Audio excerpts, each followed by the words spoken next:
નમસ્કાર મિત્રો વિધાનસભાની પેટા ચૂંટણીમાં ખરા ખલનાયક માવજી પટેલ હુકમનો એકો આ વસ્તુ તમે સાંભળી હશે અને છેલ્લા ઘણા દિવસથી ચર્ચા થતી હતી કે માવજી પટેલ કોના મત તોડશે, માવજી પટેલ જીતશે કે નહીં। આ તમામ ચર્ચા વચ્ચે હવે એક સમાચાર તેવા સામે આવી રહ્યા છે, હવે એક વાવડ તેવા સામે આવી રહ્યા છે કે માવજી પટેલ ખૂબ જ સારા મત લઈ જઈ શકે છે અને આ મત તેમણે આ પહેલા લડેલી અપક્ષ ચૂંટણી કરતા વધારે હશે।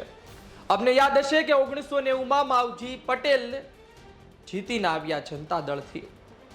2007માં વાવ વિધાનસભામાં જ તેમણે અપક્ષ દાવેદારી કરી હતી, બીજા નંબરે રહ્યા, 30,000 જેટલા મત મેળવ્યા, પરબતભાઈ જીતી ગયા। ત્યારબાદ 2017માં અપક્ષ દાવેદારી કરી હતી અને 40,000 મત લઈને આવ્યા થરાદ વિધાનસભામાં। આ માવજીભાઈ આ વખતે 40,000 થી પણ વધારે મત લઈને આવે તો નવાઈ નહીં। જે વાવડ મળી રહ્યા છે, જે સમીકરણ અત્યારે બંધ બેસી રહ્યા છે, એ મુજબ માવજીભાઈ પટેલ ખૂબ જ સારા મત લઈ જઈ રહ્યા છે। 42,000 જેટલું મતદાન ચૌધરી સમાજનું થયું હોય અને તેમાં 32 થી 35,000 જેટલા મત માવજીભાઈ પટેલ લઈ જઈ રહ્યા હોય તેવા વાવડ છે। આ સાથે માવજીભાઈ પટેલ અન્ય સમાજના મત પણ લઈ જતા જોવા મળી રહ્યા છે।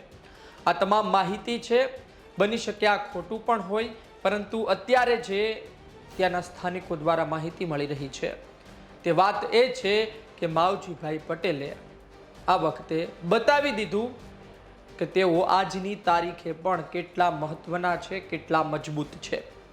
બીજી વાત એ છે કે 35,000 થી પણ વધુ મત માવજીભાઈ જે લઈને આવે છે તે કોંગ્રેસને પણ મુશ્કેલી ઊભી કરશે, કારણ કે માવજીભાઈએ સાચી વાત છે કે 90% મત ભાજપના તોડ્યા છે, પરંતુ 10% મત તેવા પણ છે કે જે કોંગ્રેસના હતા। માવજી પટેલની અપક્ષ દાવેદારીથી કોંગ્રેસને પણ નુકસાન થયું છે, પરંતુ થોડું નુકસાન થયું છે, ભારતીય જનતા પાર્ટીને વધુ નુકસાન થયું છે। માવજીભાઈ પટેલે અપક્ષ દાવેદારી પણ કરી હતી, ભારતીય જનતા પાર્ટી તરફથી પણ ફોર્મ ભર્યું હતું, મેન્ડેટ ન મળ્યો અને અપક્ષ દાવેદારી કાયમ રાખી। ભારતીય જનતા પાર્ટીએ મનાવવાના પણ પ્રયત્ન કર્યા, પરંતુ માવજીભાઈ પટેલ પોતાના જૂના અંદાજ મુજબ માન્યા નહીં, અપક્ષ દાવેદારી તેમણે કાયમ રાખી। ઉપરથી ચૌધરી સમાજનું સમર્થન મળ્યું, જામાભાઈ પટેલે પોતાનું ફોર્મ પાછું ખેંચી લીધું અને ચૌધરી સમાજ માવજીભાઈ પટેલ તરફ થયો। ભારતીય જનતા પાર્ટીના ચૌધરી સમાજના આગેવાનો પણ ચૂપ થયા અથવા તો મૂંઝવણમાં મુકાયા, કારણ કે જો બોલે તો સમાજની સામે પડ્યા ગણાય અને ન બોલે તો પછી ભારતીય જનતા પાર્ટી તેને સવાલ કરે।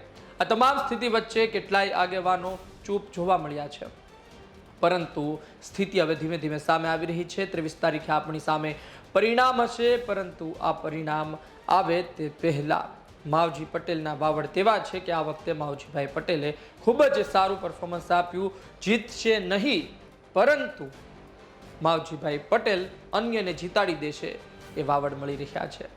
આપને યાદ હશે કે 1990માં તેઓ જીતીને આવ્યા હતા, ત્યારબાદ તેઓ ફરી લડ્યા હતા ચૂંટણી અને 2007માં પરબતભાઈ પટેલ સામે અપક્ષ હાર્યા હતા। એટલે કે અત્યાર સુધીમાં અપક્ષમાં જેટલા મત તેને મળ્યા નથી તેનાથી વધુ મત મળી શકે છે। આ વખતે અન્ય સમાજમાં પણ તેમણે વધુ ભાર મૂક્યો હતો।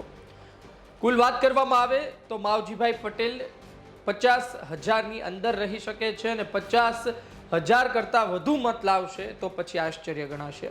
40 થી 50,000 વચ્ચે માવજીભાઈ પટેલની ગણતરી કરવામાં આવી રહી છે અને માવજીભાઈ પટેલ આ ગણિત જે અત્યારે બંધ બેસી ચાલી રહ્યા છે એ ગણિત ભારતીય જનતા પાર્ટીને નુકસાન કરી શકે છે। ભારતીય જનતા પાર્ટીને મત ન આપે તેવા ચૌધરી સમાજના ઘણા લોકો હતા, પરંતુ એની સંખ્યા ઓછી હતી અને ભારતીય જનતા પાર્ટીને મત આપે તેની સંખ્યા વધારે હતી ચૌધરી સમાજમાંથી। પરિણામે તમે મારવાડી પટેલ, દેશી પટેલ બધું સમીકરણ સેટ કરો તો પણ અંતે ભારતીય જનતા પાર્ટીને વધુ નુકસાન થતું જોવા મળી રહ્યું છે। લોકો અલગ અલગ વાતો કરી રહ્યા છે કે માવજીભાઈ પટેલને ભારતીય જનતા પાર્ટીએ જ ઊભા રાખ્યા, ભારતીય જનતા પાર્ટીએ માવજીભાઈ પટેલને મનાવ્યા નહીં, કારણ કે તેને પણ ખબર હતી કેટલાય મત છે કે જે કોંગ્રેસ તરફ જશે તે રોકવા માટે માવજીભાઈ પટેલ છે, પરંતુ સત્ય એ છે કે માવજીભાઈ પટેલે ભારતીય જનતા પાર્ટીને મોટું નુકસાન પહોંચાડ્યું છે.